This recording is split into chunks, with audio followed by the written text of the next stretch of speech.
The night Darielle died, I ironed her dress for the funeral 3 times, not because it needed it, because I did not know what else to do with my hands. That was 4 years ago. 4 years since I stood at a gravesite in Birmingham in the middle of July heat and watched them lower my only child into the ground. 4 years since the world kept moving while I stood completely still inside it. My name is Novella Hargrove. I am 51 years old. I live in a 4-bedroom house on the west side of Birmingham that is too big for 2 people and far too quiet for a woman who used to have a daughter who laughed loudly and left her shoes in the hallway. I have a husband named Caldwell. I have a life that functions. And for a long time, functioning was the most I could ask of myself. If you are watching this from somewhere that knows what grief actually feels like, drop it in the comments. I would like to know I am not alone in this room. Caldwell was patient with me in those first years. Patient in the way a man is patient when he has somewhere else to be.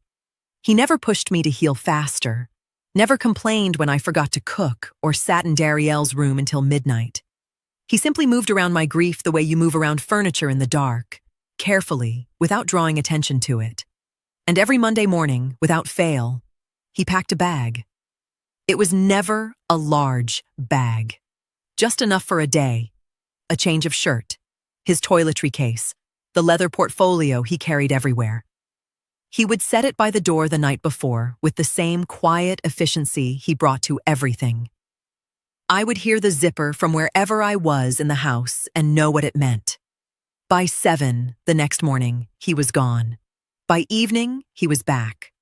Dinner, small talk, the news. Just business, he would say if I asked. Just business, baby. I stopped asking somewhere in the 2nd year, not because I trusted him more, because I had nothing left inside me to spend on questions. Darielle had taken everything when she left. The curiosity, the vigilance, the version of me that noticed things. All of it went into the ground with her.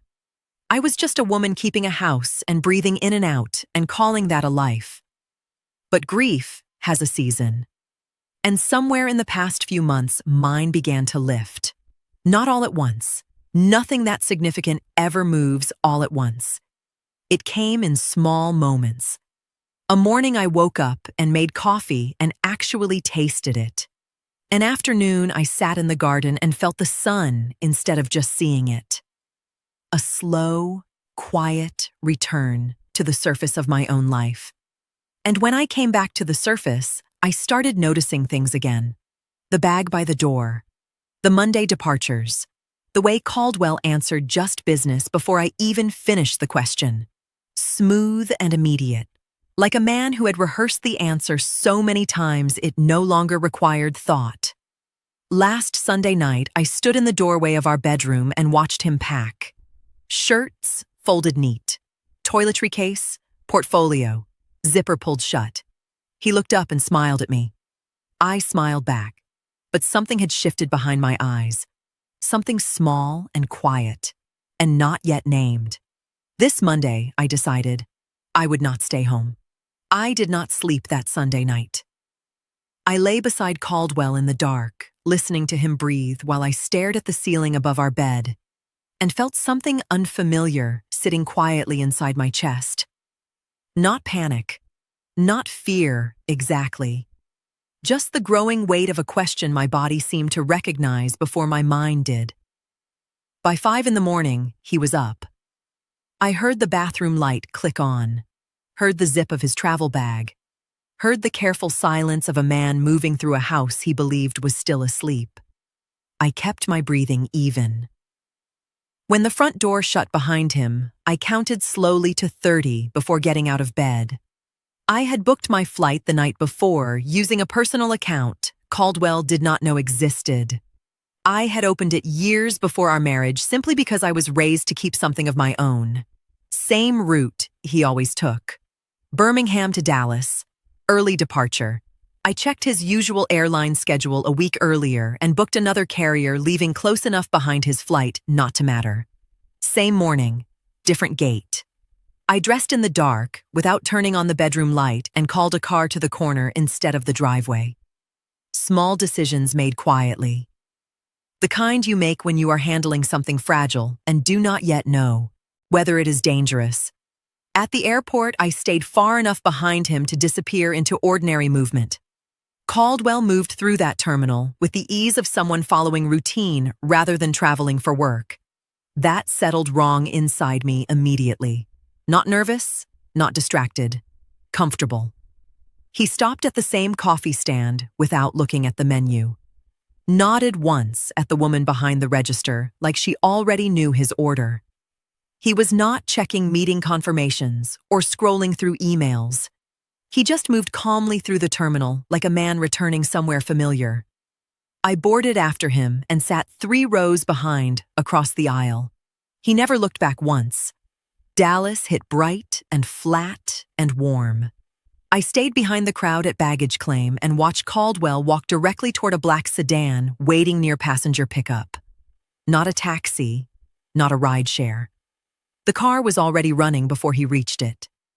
The driver stepped out briefly to open the trunk. No directions exchanged. No greeting beyond recognition. Caldwell got inside and the car pulled away almost immediately. I made it to the rental desk 20 minutes later after nearly losing them twice in airport traffic. Once near the north exit when a delivery truck blocked the lane long enough for me to miss a light. Another time, merging onto the highway when 3 black sedans separated us long enough that my stomach started turning cold. I finally spotted the license plate again near the toll road. After that, I stayed farther back. Dallas slowly thinned around us. Office buildings gave way to wider roads. Wider roads gave way to neighborhoods where houses sat hidden behind trees and long private drives. The kind of place built specifically for distance, not from cities, from other people. The sedan eventually turned through a gated entrance. I kept driving another 50 yards before pulling onto the shoulder beside a line of trimmed hedges. From there, I could still see through part of the gate. Wide curved driveway. Large house, 2 vehicles already parked outside, and a child's bicycle lying sideways near the front steps.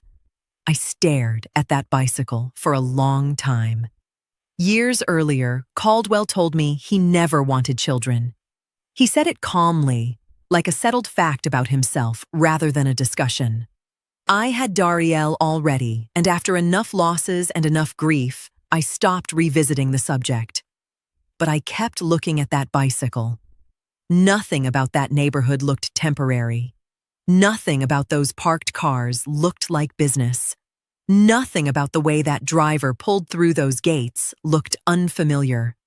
I switched off the engine and sat there listening to the ticking sound of the cooling motor while something cold and steady slowly unfolded inside me.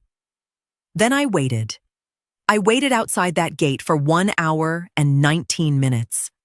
I know because I kept staring at the rental car clock, like eventually it might explain what kind of business meeting involved sprinklers, bicycles, and a house sitting that comfortably inside silence. For most of that time, nothing moved. A sprinkler hissed across the lawn and clicked off again. Somewhere down the street, a dog barked twice and stopped. The morning sun shifted slowly across the windshield while I sat there with the engine off, and my sunglasses on, telling myself every few minutes to leave. Then the front door opened. Caldwell stepped out first. No jacket, no briefcase, shirt sleeves rolled once at the forearms, collar open, relaxed in a way I had not seen in years. He was laughing before he fully crossed the doorway. Not polite laughter. Not professional laughter, real laughter. Then she stepped out behind him, and my whole body went cold. I knew her, not immediately. It took several seconds for memory to pull her forward clearly, but once it did, it landed hard enough that my hands tightened around the steering wheel automatically. I had seen her before Dariel's funeral. 3 years earlier, the visitation service at the church in Birmingham. The receiving line had stretched almost to the fellowship hall that afternoon. Flowers everywhere. Soft, voices, paper programs folding in nervous hands. I remembered standing there barely conscious inside my own grief while people passed in front of me offering condolences I could no longer process. And she had been one of them, younger than everyone else in line, beautiful in a quiet, expensive way. Dark hair pulled back neatly, cream-colored dress, calm eyes that held mine a second too long after she hugged me. I remembered that hug suddenly with terrible clarity, not because it mattered then, because it mattered now. She had held my hand and told me Darielle sounded like an extraordinary young woman. Then she stepped onto that Texas porch and kissed my husband like she had done it 1,000 times before, not carefully, not guiltily, comfortably. Then 2 children came running through the doorway behind them. A little boy first, then a girl, maybe 2 years younger. The boy grabbed Caldwell's arm before he fully reached the steps. "Daddy, look what happened to my bike." Daddy. That word hit harder than the kiss did, because affairs belong to secrecy. Children belong to structure. The little girl ran toward the bicycle near the driveway, the same bicycle I had spent an hour trying to convince myself probably belonged to some visiting neighbor. Caldwell crouched beside it immediately while the boy kept talking over him excitedly. The woman stood behind them smiling with the relaxed patience of someone watching a routine she had seen hundreds of times before. Nothing about them looked hidden. That was the part my mind could not organize. Affairs usually carry tension, nervousness, distance. This was not tension. This was rhythm. Caldwell stood again, and she leaned naturally against him while his hand settled automatically at the small of her back. Muscle memory. Home. And suddenly I realized something I could not unsee afterward. I had never once seen my husband fully relaxed in Birmingham. Not at holidays. Not at dinner parties. Not sitting beside me on our own couch. Even in quiet moments, there had always been a slight restraint in him I mistook for personality, professionalism, reserve, the habits of a private man. But standing there in Texas with those children climbing all over him, Caldwell looked effortless, like the real version of himself had finally stopped performing. My fingers started hurting against the steering wheel. Thoughts stopped arriving in full sentences. The funeral. The hug, the way she already knew my daughter's name, the way she looked at me during the visitation like she was memorizing something she did not entirely deserve to touch. Not just a mistress, not just an affair, a woman who stood inside my grief while sleeping with my husband. I stayed long enough for denial to die properly. Then I started the engine. I barely remember the drive back toward Dallas. Highways widened and flattened beneath me while traffic blurred at the edges. I made it almost 20 minutes before the first tear came. After that, I could not stop crying. Not loudly, the kind that slips out silently while your hands stay locked on the wheel because your body understands something long before your mind can survive saying it out loud. By the time I reached the airport, the crying had stopped. Something colder had replaced it. Not rage. Rage burns too quickly. This felt quieter than that, sharper. And somewhere underneath it, for the first time since Darielle died, a part of me had fully woken up. I did not go straight to the airport. I drove 2 streets away from that neighborhood and pulled into a small convenience store with a hand-painted sign above the door and a pickup truck parked sideways out front. I sat in the car for a moment. My eyes were dry. My hands were steady. I needed them to stay that way for a little longer. I went inside and picked up a bottle of water and a pack of gum I did not want. The woman behind the counter was somewhere in her 60s, heavy-set, reading glasses pushed up into her hair. She looked up when I came in and smiled the way people smile in neighborhoods where strangers are still a mild novelty. I set my things on the counter and asked if she could break a 20. She could. We exchanged the kind of small talk that costs nothing. The heat, the drive, whether I was passing through or visiting someone. I said I was thinking about the area, that a friend had mentioned the neighborhood and I wanted to see it for myself. She brightened at that, said it was one of the quieter parts. Good people, families mostly. Been that way for years. I asked about the larger properties on the street I had just come from. She nodded without hesitating, said most of those families had been there a long time, put down real roots. She mentioned a few in passing, the retired couple at the end, the young family that had just moved in last spring. Then she mentioned the house at the top of the curved driveway like it was the most natural thing in the world. Said that family had been there going on 9 years. Said the wife was warm, always brought things to the neighborhood association. Said the children were polite. Said the husband traveled for work, but was always home by the weekend, without fail. Never missed a weekend in all the years she had known them. Then she said his name. Caldwell, she said. Real, dependable man. I kept my face completely still. I picked up my water and my gum and I said, that sounded like a lovely community. She agreed. I thanked her and walked back to my car. I sat in that parking lot for a long time, 9 years. She had said 9 years. Caldwell and I had been married for 7, which meant that house, that woman, those children, all of it existed before I ever said yes to him. Before I ever stood in a church in Birmingham and believed I was beginning something. He had not built a second life alongside our marriage. He had brought me into a life that was already fully constructed and simply added me to a part of it I was never meant to see. The water bottle sat unopened in my lap. The gum sat in its wrapper. Outside the window, Texas moved around me the way the world does when it has no idea what it just handed you. A woman at a corner store had said his name without blinking, had described his habits, his schedule, his dependability, had spoken about him the way you speak about someone everyone simply knows. Everyone here knew him. Nobody in Birmingham knew this place existed. I started the engine. I had a flight to catch. I had a dinner to cook. I had a husband who would walk through the door in a few hours and say just business went well today and wait for me to say good and turn back to the stove. I intended to be exactly where he expected me. I landed in Birmingham at 4:30. The city looked exactly the same as I had left it that morning. Same sky, same roads, same houses sitting quiet in the late afternoon light. I had been gone less than 12 hours and I had come back a completely different woman. Nothing outside me reflected that. Nothing was supposed to.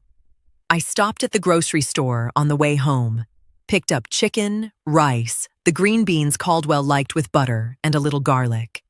I stood in that produce section and selected each thing carefully.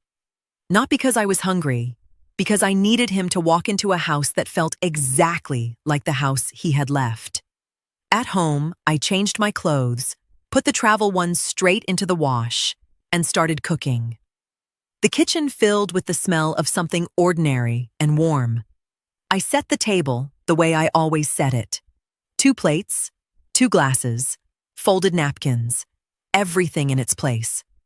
He came through the door at 6:43. I heard his keys, heard him set his bag down in the hallway, heard the particular sound of a man settling back into a space he owned without question.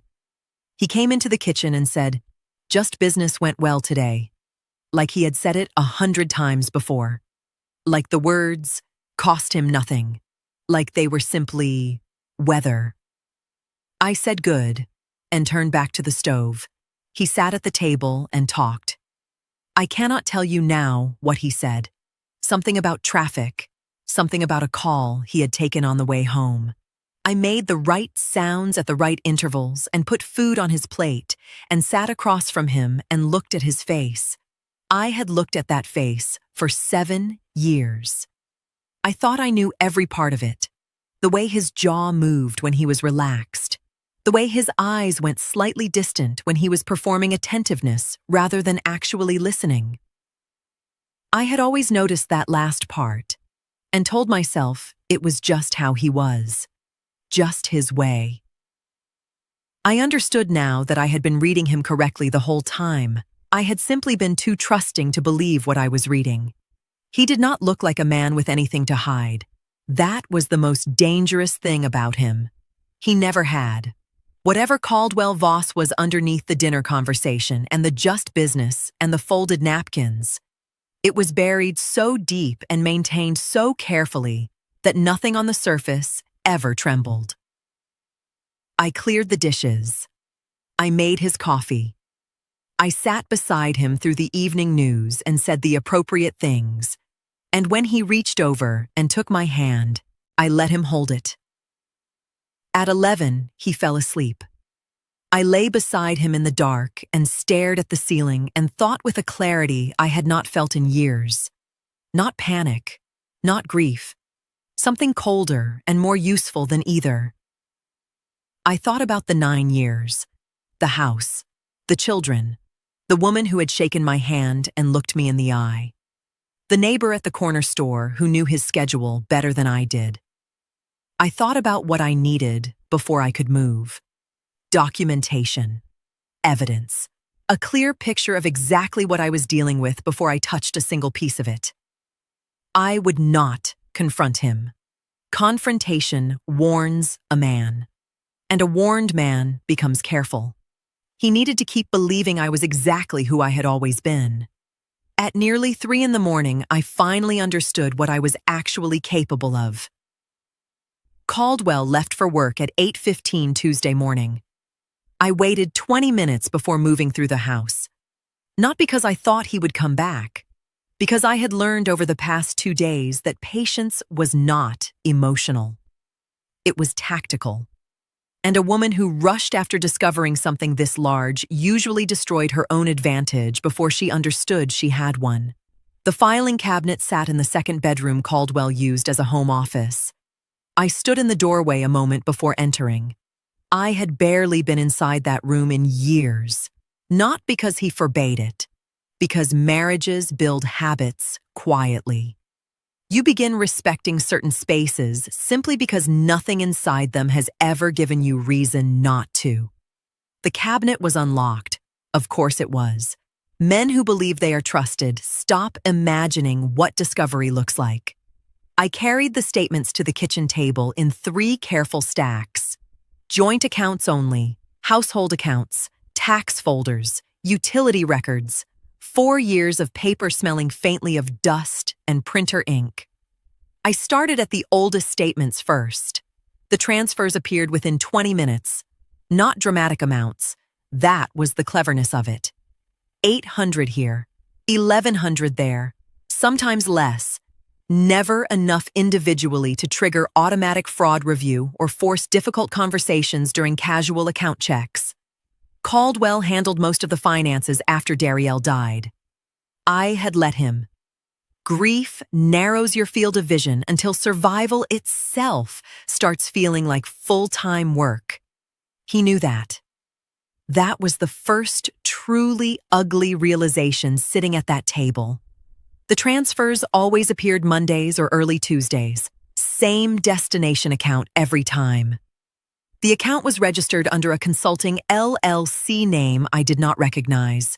I wrote it down separately and kept going. By the second year, the pattern became undeniable.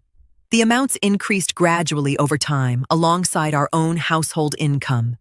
Bonuses from Caldwell's work lined up almost perfectly with larger external transfers 2 or 3 days later. Twice, I found vacation withdrawals from our savings account within the same month as large outgoing wires to Texas. I sat back in the chair and looked at the numbers for a long time. It was not recklessness. That almost would have been easier to understand. This was budgeting, planning, maintenance. A man carefully watering 2 separate lives and making sure neither dried out enough to draw attention. I photographed every page, front and back, every transfer line, every routing number, every statement date. Then I deleted the photo album from my visible gallery and moved the files into a password-protected folder Caldwell did not know existed on my phone. Small precautions. Quiet precautions. When I finished, I returned every document to the exact place I had found it. Same folder order, same drawer alignment, same position beneath the hanging files. I closed the cabinet carefully and stood there looking at it. 7 years of marriage. 7 years sharing a bed with a man who had built another household, using the stability of ours as structural support. Before Darielle died. After she died. Through every condolence casserole and every funeral arrangement, and every night I sat half awake in her bedroom, trying to understand how mothers continue breathing after burying their children. Money from our accounts had still been moving west every Monday like clockwork. Not hidden in panic, hidden in routine. I sat back down at the kitchen table and understood something important for the first time. Caldwell had never expected to leave either life. That was why the system worked. Men planning escape behave differently. They rush. They overcompensate. They create instability. Caldwell created routine. He intended to do this forever. I needed an attorney. Not Birmingham. Birmingham was too connected. Too many golf courses and charity dinners and professional overlaps. Caldwell knew bankers there. Real estate people, business owners. The kind of city where information moved quietly between men over bourbon before it ever reached a courtroom. I needed distance. Huntsville came to mind immediately. Large enough for privacy, close enough for quiet travel. The next morning, I made his coffee exactly the way I always had. Strong. 2 sugars. Poured before he reached the kitchen so it would cool to the temperature he liked by the time he sat down. He kissed my cheek absent-mindedly while checking his phone. Thank you, baby.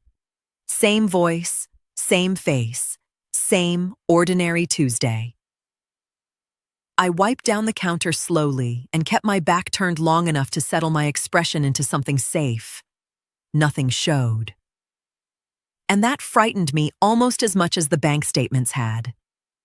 Claudette Hines kept her office on the 4th floor of a building in Huntsville that smelled faintly of printer toner, old carpet, and overworked air conditioning. No receptionist. No decorative law books arranged for appearance. Just a woman who opened her own office door, shook my hand once with a dry, firm grip, and motioned me inside without pretending any of this would become comfortable. I liked her immediately. I showed her the photographs of the bank statements first, then the flight confirmations, then the Texas property address I had copied from the mailbox outside the gate. She reviewed everything carefully, stopping only to ask questions precise enough to matter. How long had we been married? Whether Caldwell used any variations of his name professionally. Whether I had personally seen documentation connected to any previous marriage or divorce. That last question settled differently. I told her no. Caldwell always described his earlier life vaguely. No ex-wife, no prior marriage. Just a private man with scattered relatives and consulting work that kept him traveling constantly. Claudette wrote something down. Then she asked whether our marriage license had been filed normally in Alabama. As far as I know, I said. She nodded once without fully committing to agreement. 3 days later, she called while Caldwell was at work. I stayed in my car in the driveway while taking it. The garage door sat directly in front of me while sunlight moved slowly across it, and Claudette spoke in the careful tone of someone building a structure sturdy enough to survive challenge later. The Texas property search came back clean. Caldwell's name appeared directly on the deed beside the younger woman's. Purchase date: 14 months before our wedding. But the marriage records were less straightforward. There was no active Texas marriage filing attached to Caldwell's exact legal identity, as it appeared in Alabama records. What existed instead was a variation close enough to pass casually, but inconsistent enough to complicate automated cross-state matching from nearly a decade earlier. One missing middle name, a shortened signature style, an outdated prior address attached to supporting records. Small discrepancies. The kind clerks rarely investigate unless something forces attention toward them. Claudette explained that years ago, especially across different counties and state systems, records were not always integrated as cleanly as people assumed. Men who traveled constantly for work sometimes relied on fragmented databases, inconsistent filings, and ordinary human trust to keep separate parts of their lives from overlapping visibly. "It's less sophisticated than people imagine," she said. "Most long-term deception survives because nobody has reason to compare the paperwork side by side." My stomach turned colder listening to her. She explained that whether the situation legally qualified as criminal bigamy would depend on how the relationships had been formally represented and documented across both states. Prosecutors liked certainty. Courts liked paper trails. What she could already say confidently was simpler and uglier. Caldwell had built 2 domestic lives using overlapping financial identities and concealed representations. Whatever exact criminal category the state eventually attached to it, the deception itself was deliberate. Then she said something that stayed with me long afterward. "A man doesn't maintain something like this for 9 years unless he's practiced at emotional compartmentalization. Not manipulation.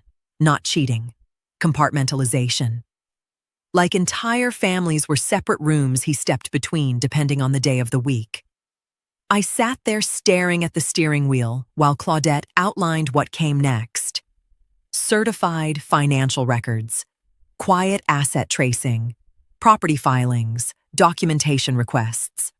Then she told me not to confront him yet. "A man who's maintained 2 identities this long," she said calmly, "usually doesn't panic first. He organizes." That landed hard because I understood immediately what she meant.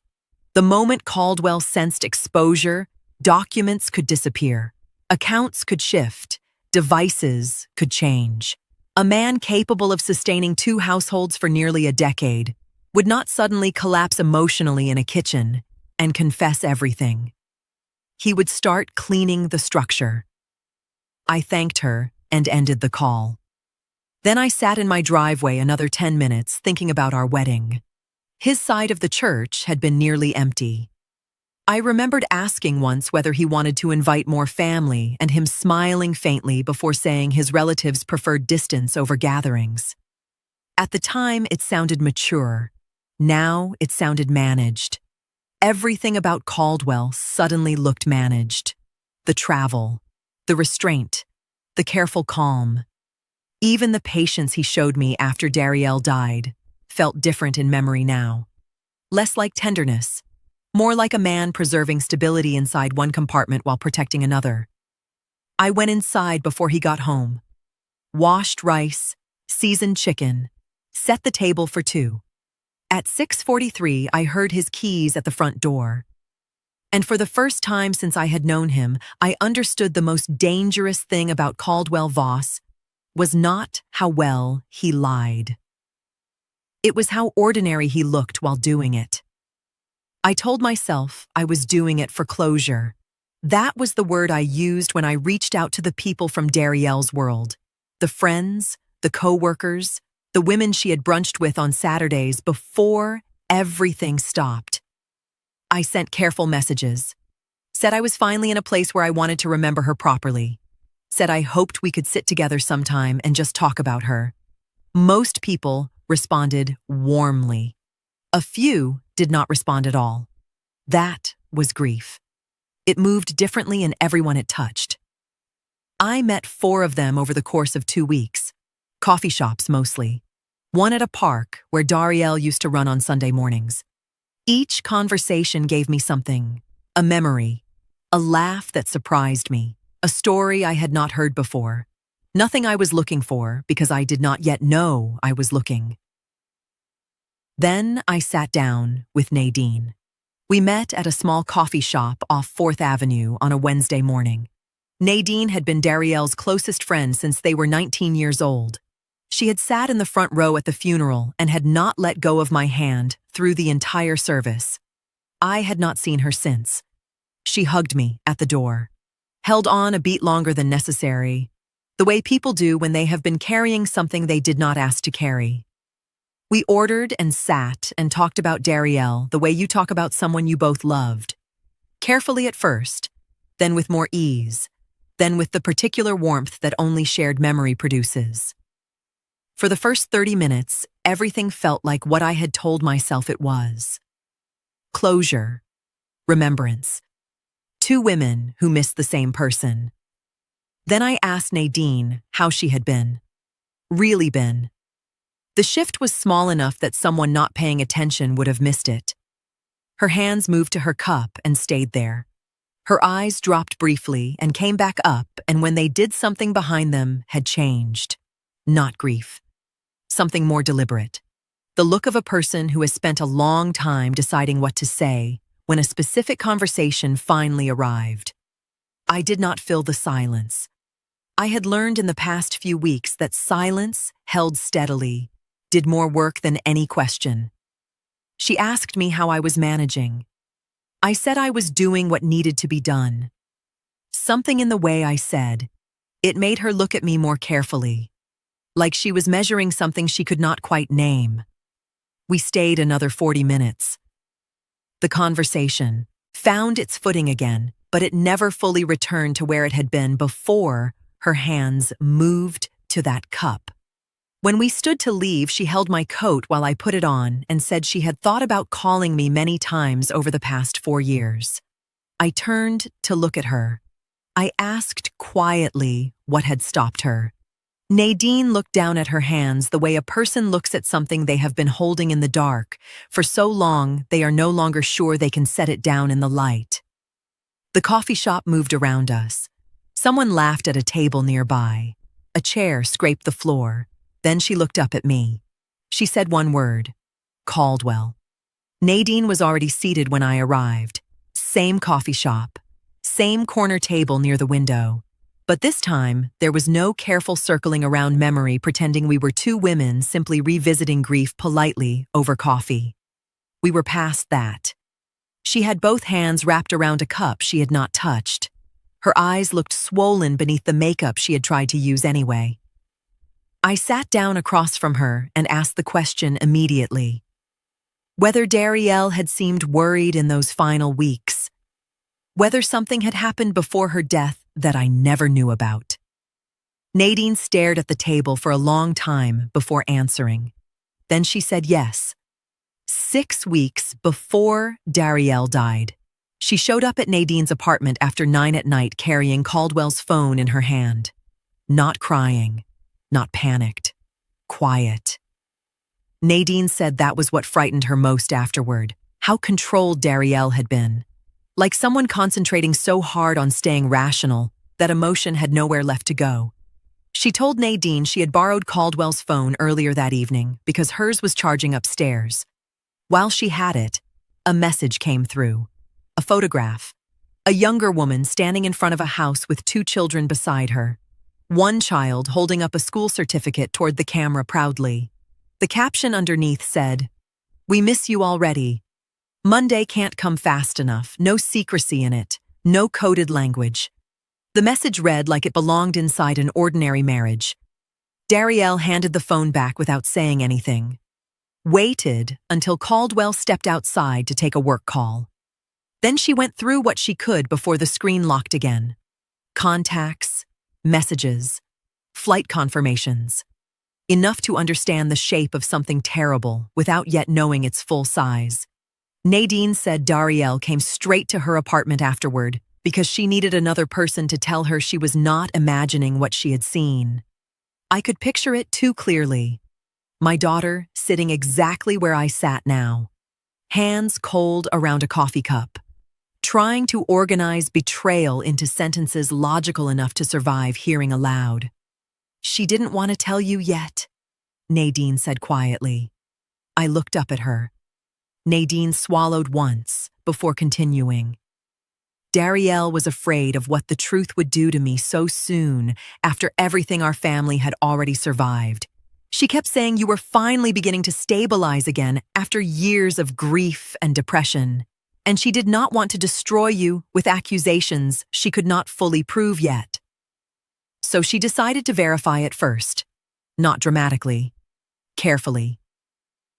Nadine said Darielle spent the next couple of weeks quietly checking things whenever she could, watching Caldwell's travel schedule more closely, looking through public records online, trying to figure out whether the woman and children were part of an affair or something larger. She kept saying the timelines weren't making sense, Nadine whispered. That part hit me harder than the photograph, because it sounded exactly like me now. Darielle had inherited my instincts after all. Nadine told me there was one argument in particular that stayed with her. About 10 days before Darielle died, she called late at night after Caldwell canceled another Monday dinner unexpectedly. She sounded unsettled, not frightened exactly, but alert. She told Nadine she finally intended to confront him directly because the lies were getting too layered to ignore. She wanted one conversation face to face before involving anyone else. Before involving me. She said if she was right, Nadine said softly, your whole life was sitting on top of something rotten. The table between us went very still after that. 3 weeks later, my daughter was dead. Nadine's voice started breaking then. Not dramatically, quietly, the way guilt leaves a person in pieces over years instead of all at once. She admitted she deleted the message threads after the funeral, told herself she was trying to escape the grief attached to them. But afterward, she moved apartments, changed routines, and never reached out to me again because somewhere underneath all her explanations was one truth she had never stopped carrying. She was afraid of what Caldwell might have known, afraid of becoming part of whatever Darielle had stepped into. I reached across the table and covered her hand with mine before she could apologize again. Fear makes decent people smaller sometimes. That did not make them evil. But sitting there listening to her, feeling the 6 weeks settle fully into place beside everything else I had uncovered, one thing became painfully clear to me. My daughter had not died carrying confusion. She had died carrying certainty. And somewhere beneath the grief I had lived inside for 4 years, a different feeling finally rose clearly enough to name. Not suspicion anymore. Direction. I made the calls on a Friday morning while Caldwell attended a work conference in Mobile. The names were already written down beside me. Every clinic, every obstetrician, every specialist connected to those years of my life. 4 pregnancies, 4 losses. An entire section of memory I had sealed off so tightly that reopening it felt less like remembering and more like disturbing something buried. The records arrived over the next 10 days, some electronically, others in thick paper envelopes stamped confidential across the front.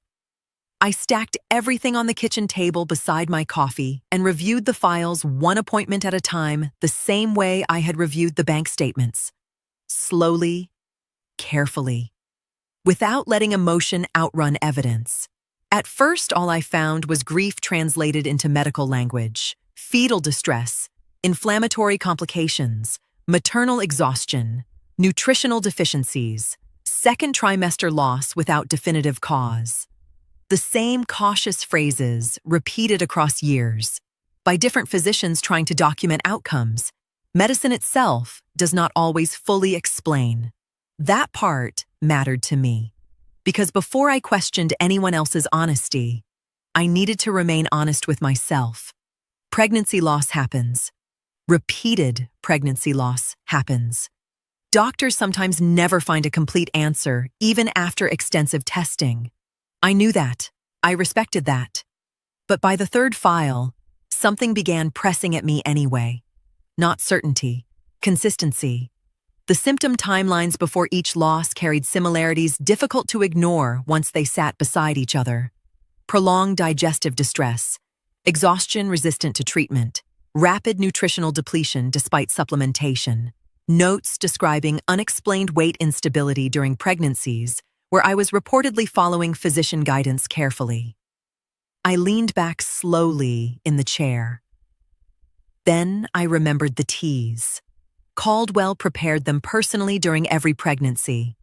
Loose herbal blends ordered online from specialty distributors he trusted more than local stores. He said commercial products contained fillers and additives. Said he researched cleaner alternatives himself. At the time, it sounded attentive, protective even. Then I remembered the supplements. Caldwell handled nearly all of them personally too.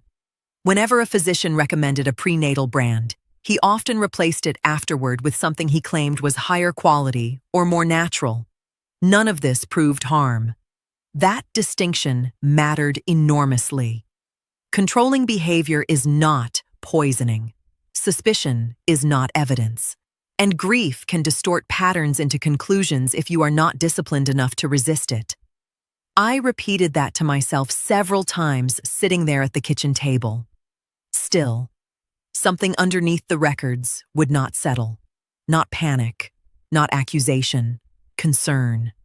Enough concern that I scheduled a private consultation with a physician outside Birmingham and paid cash instead of using insurance.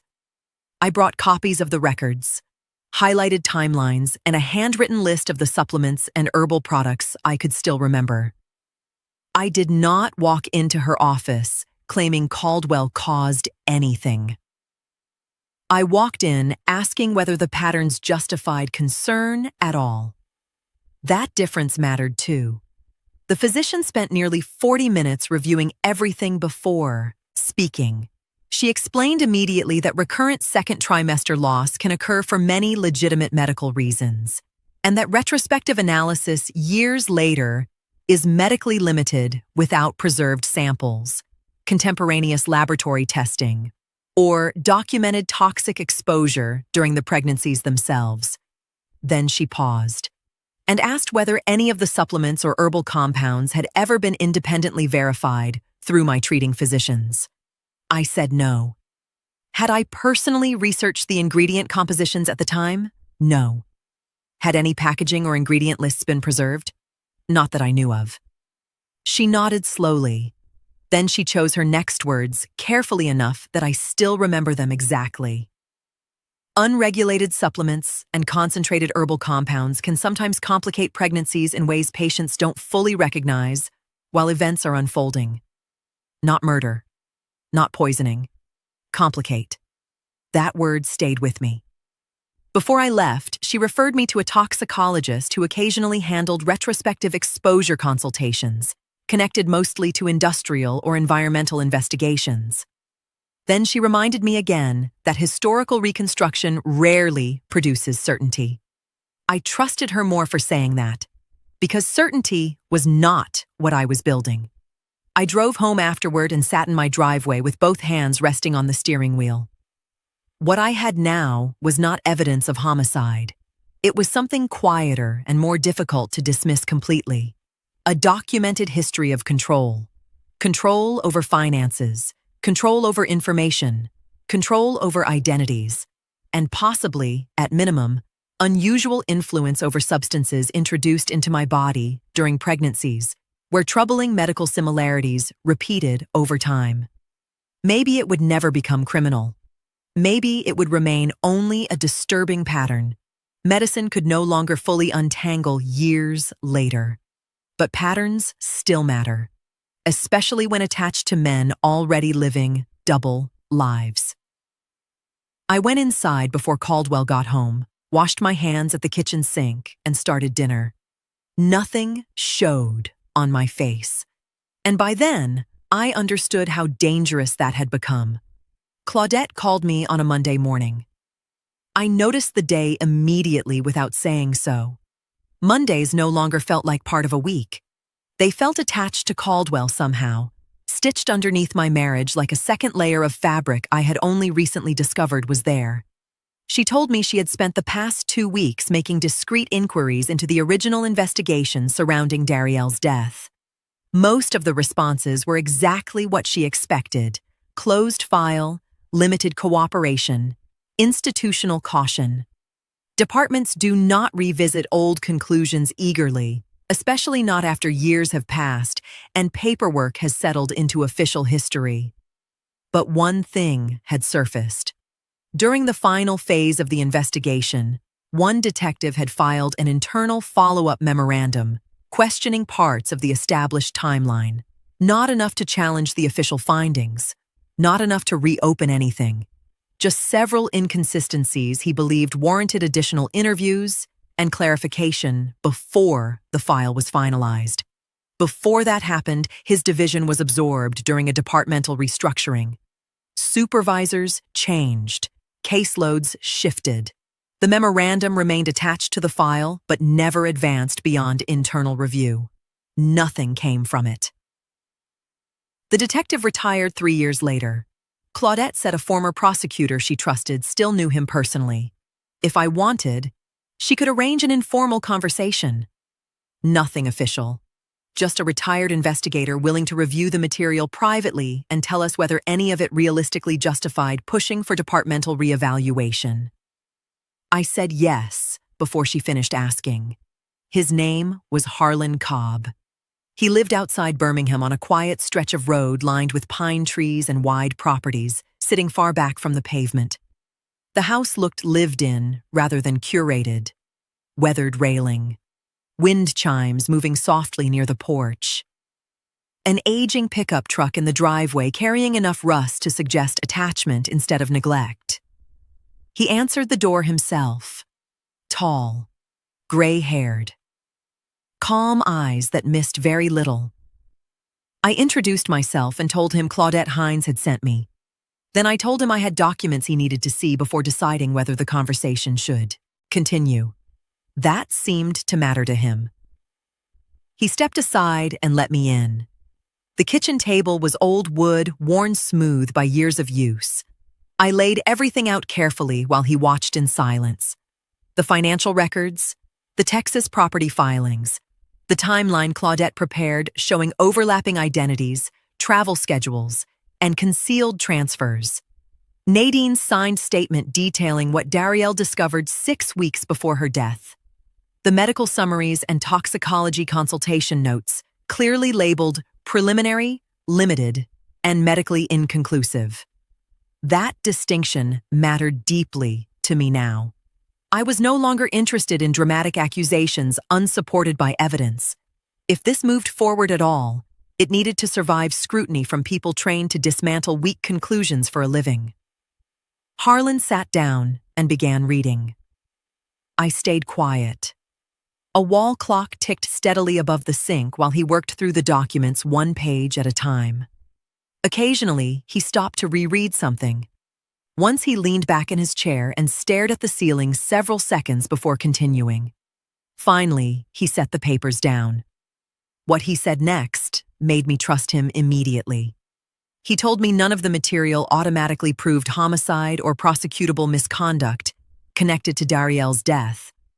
Anyone claiming otherwise from paperwork alone was either inexperienced or dishonest. But the combination of concealed identities, overlapping domestic lives, financial deception, witness testimony, and previously unresolved timeline inconsistencies created enough concern that the department would likely have difficulty dismissing a properly assembled review request outright. Then he admitted something else. Parts of the original case had bothered him even then. Not because he possessed evidence proving foul play, because certain details never aligned cleanly afterward. Incomplete timelines, contradictory recollections from Caldwell about specific hours surrounding Darielle's final days, small inconsistencies individually.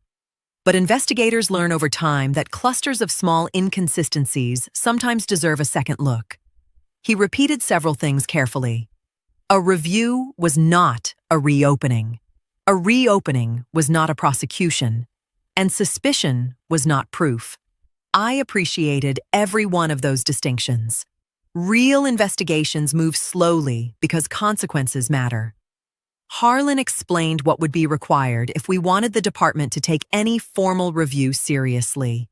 Certified financial records, sworn witness affidavits, complete medical releases, properly documented toxicology consultation reports, verified timelines, work, patient work, expensive work, process, not television, not revenge.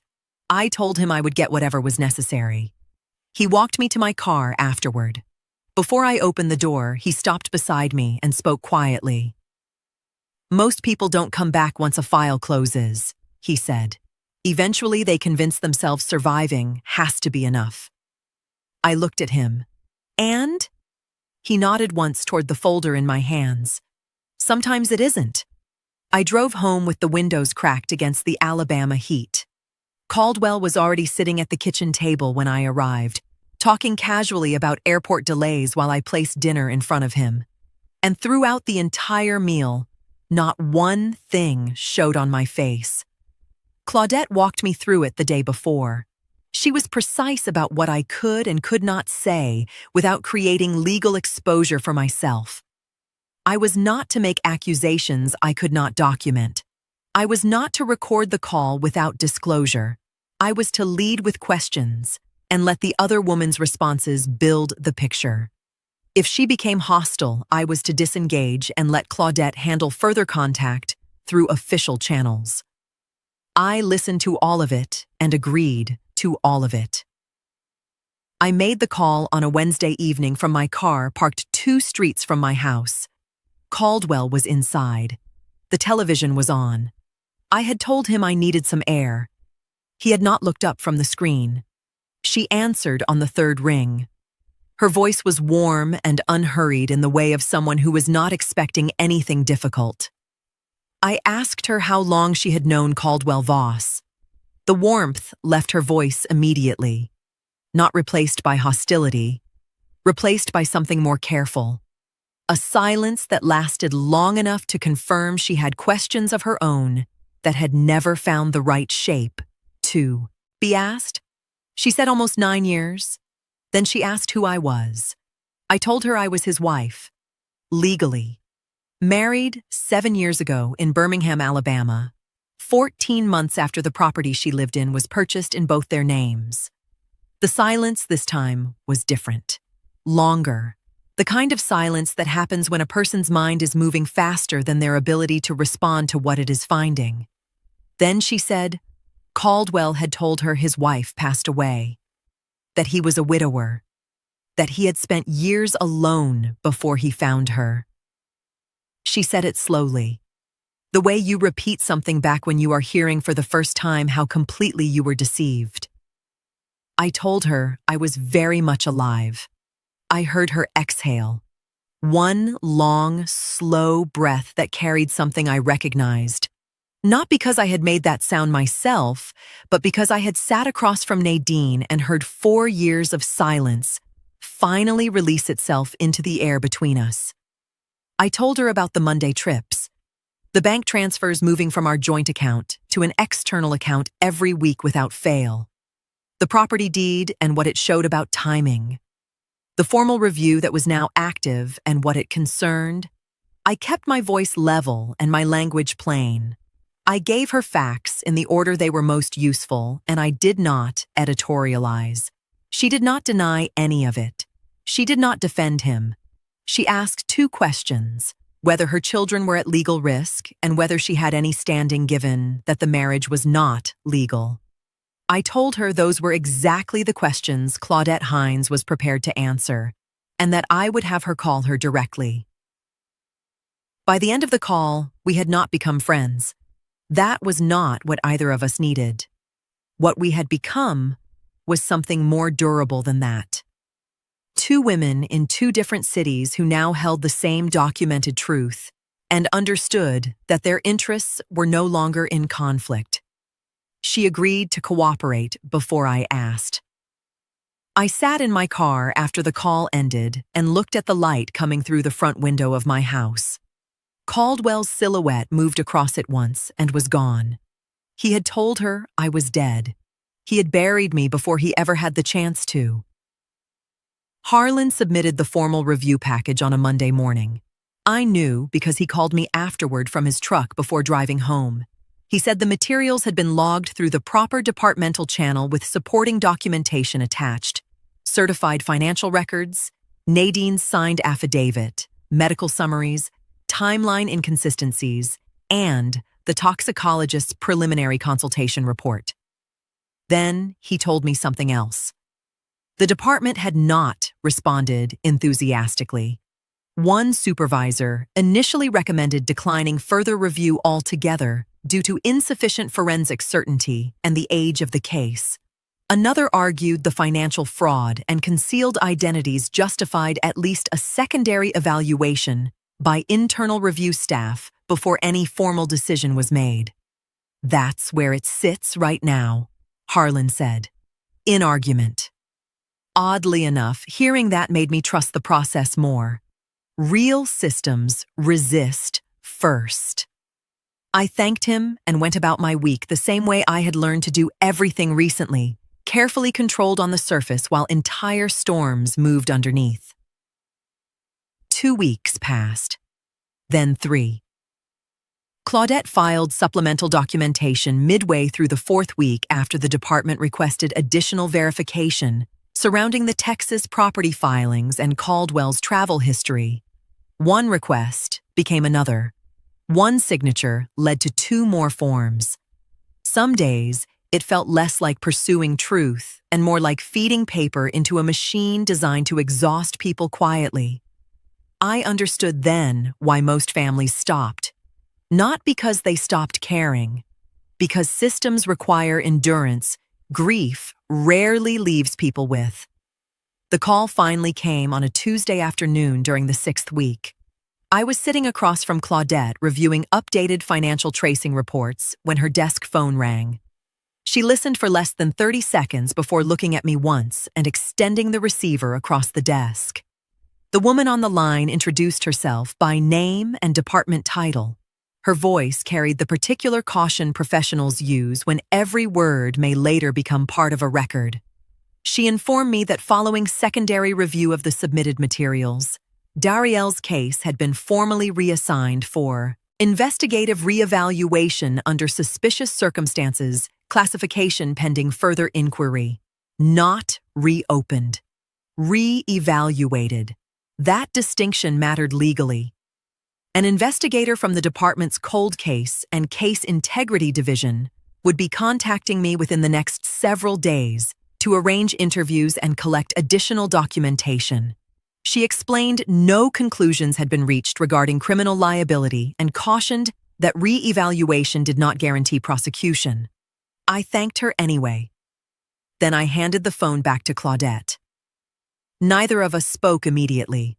Claudette watched me carefully over the top of her glasses, like she was trying to determine whether I understood what had actually happened. This was not victory. It was permission. Permission for questions to exist officially again. Nothing more, nothing less. I asked her quietly what came next. She began listing practical steps immediately. Preserve every document copy. Avoid discussing the investigation publicly. Expect Caldwell's attorneys to become more aggressive once they learned review status had changed. Prepare for subpoenas, interviews, and attempts to undermine witness credibility. Process again. Always process. I wrote everything down carefully in a small notebook and thanked her for her time before leaving the office. Outside, the afternoon heat sat heavy across the parking lot. I got into my car, closed the door, and finally allowed myself to stop moving for a moment. I did not cry. I did not call anyone. I just sat there with both hands resting in my lap while something inside me shifted position quietly after years of refusing to settle.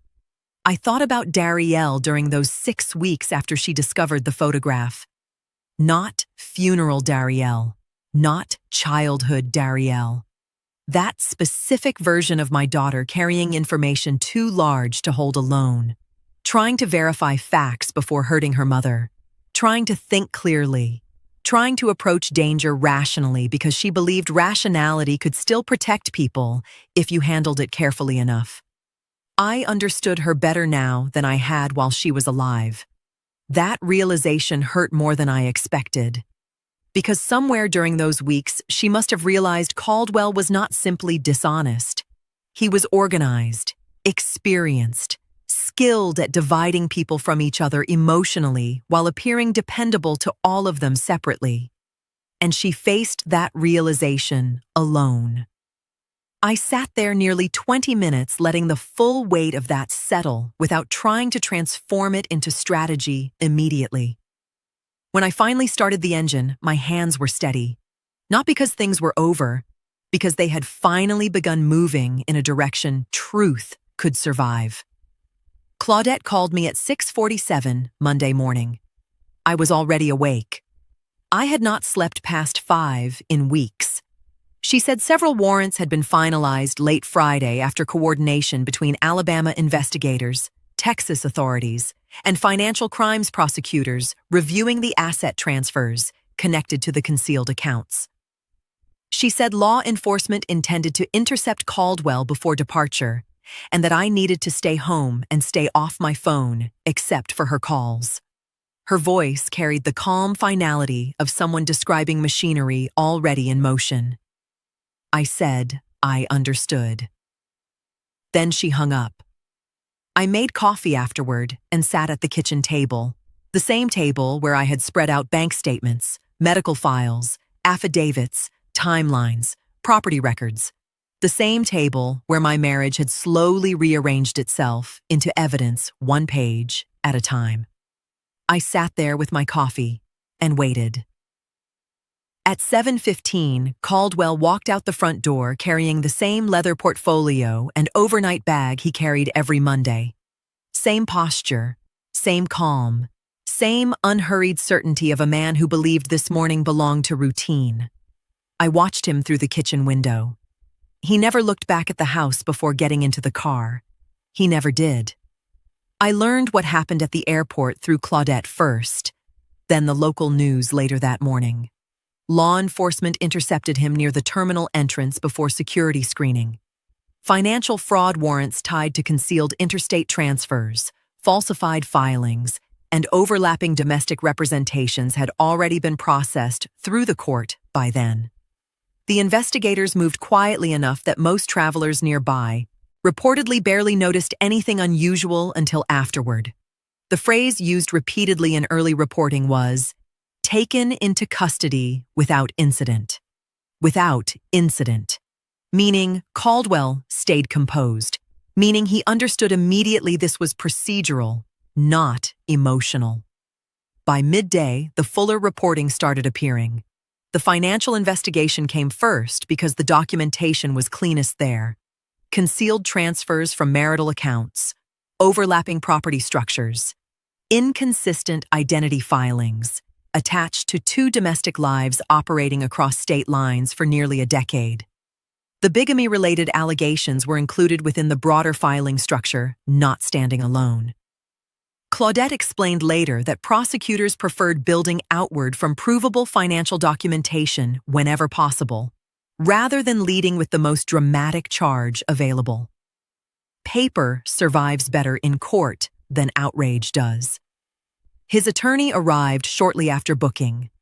That detail settled heavily inside me. A man blindsided by exposure scrambles. Caldwell did not scramble.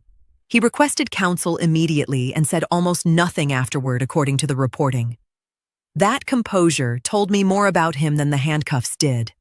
Somewhere underneath all those years of routine and compartmentalization, he had always known this day remained possible enough to prepare for. Even now, he was managing the situation. The suspicious death investigation remained separate. No charges announced, no public conclusions offered. The department confirmed only that Dariel's case remained under active investigative reevaluation and declined further comment pending forensic and prosecutorial review. That restraint mattered to me. Real investigations move slowly because consequences matter. Not everything becomes a television confession inside 48 hours. Some truths arrive through paperwork, expert review, contradictory timelines, subpoenas, and patient accumulation. Proof moves slower than suspicion. I watched the noon coverage sitting alone in my living room while a local anchor said Caldwell's name aloud like it belonged to a stranger. His booking photograph appeared briefly across the television screen. I waited for some dramatic emotional release to arrive. It didn't. What came instead was quieter than that, heavier. Something that settled slowly into my chest the way a full breath settles after years of breathing shallowly without realizing it. For 4 years, he packed that bag every Sunday night. For 4 years, he said just business every Monday morning, with the ease of something practiced into muscle memory. For 4 years, he walked through that airport relaxed and certain and untouched. Until one Monday morning, the business waiting for him finally carried badges. Caldwell accepted the plea agreement 8 months after his arrest. By then, the version of him I had married no longer existed publicly. The careful consultant who traveled every Monday, the composed husband who folded napkins and carried leather portfolios and said just business with the ease of breathing. That man had disappeared beneath court filings, financial records, property documents, and timelines, lawyers arranged into neat chronological binders for strangers to examine. The plea covered the financial fraud, the falsified filings connected to our marriage records, and the concealed transfer of marital assets across state lines. Claudette explained every page of it to me beforehand, sitting across from her office desk with her reading glasses low on her nose and a yellow marker uncapped beside her hand. The state wanted certainty more than spectacle. A negotiated conviction gave them that. The suspicious death investigation moved separately and slower, much slower. That part never became the clean courtroom ending people imagine when they watch trials on television. The toxicologist's review established patterns serious enough to support continued investigation, but not definitive enough to prove intentional poisoning beyond reasonable doubt years later. The supplements Caldwell controlled during my pregnancies became part of the formal record. So did the repeated medical similarities across the losses. So did the 6-week timeline between Darielle discovering the second life and her death. But suspicion and proof are not twins. Claudette made sure I understood that from the beginning. In the end, the department formally amended portions of the original findings surrounding Darielle's death and acknowledged investigative deficiencies in the first case review. Civil exposure followed. Administrative reviews followed. Questions followed. Some of those questions are still moving through legal channels now.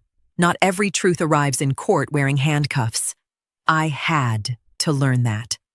What did become undeniable was the financial architecture underneath everything. The movement of marital funds, the concealed accounts, the overlapping identities, the property structure in Texas. Once investigators started pulling on those threads, the rest of the fabric loosened with it. The estate proceedings took over a year.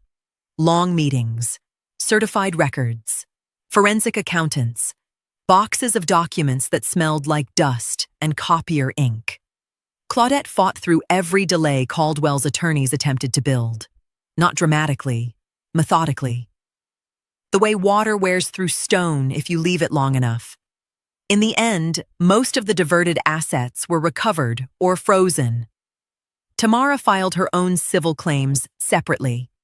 We spoke twice during that entire process. 2 women connected permanently by a man neither of us had fully known. She sounded older the second time we spoke. I imagine I did too. My life now is quieter than it has ever been. Not empty. Quiet. There is a difference. For a long time after Darielle died, silence felt hostile to me, like something waiting in the next room. Now it feels honest. Mornings belong to themselves again. I drink coffee in the garden sometimes and let entire hours pass without needing to fill them. I still miss her every day. That part never transformed into something smaller or easier, the way people promise grieving mothers it eventually will. What changed was the weight attached to it. For 4 years, grief had been carrying confusion underneath it. A constant wrongness my body recognized before my mind did. The feeling that something inside our life had shifted sideways, and nobody but me was standing still long enough to feel it. That feeling is gone now. The uncertainty died before I did. Sometimes in the evenings I sit in the garden when the light softens and the neighborhood quiets down, and I talk to her a little. Not loudly, not like a woman putting on a performance for heaven. Just conversation. The kind mothers continue having long after nobody else can hear the answers. I told her I followed him to Texas. I told her I sat in that rental car with both hands gripping the steering wheel while her father's real life walked across somebody else's front lawn. I told her I understood now why she went quiet in those final weeks, why she looked tired in ways I did not fully see at the time. And I told her something else, too, that the worst thing Caldwell ever did was not the lying. It was making decent people question their own instincts for years afterward. The garden was still around me by then. Soft wind through the trees, distant traffic somewhere beyond the neighborhood. I looked down at my coffee and smiled once. "Just business," I said softly. "Look how that turned out."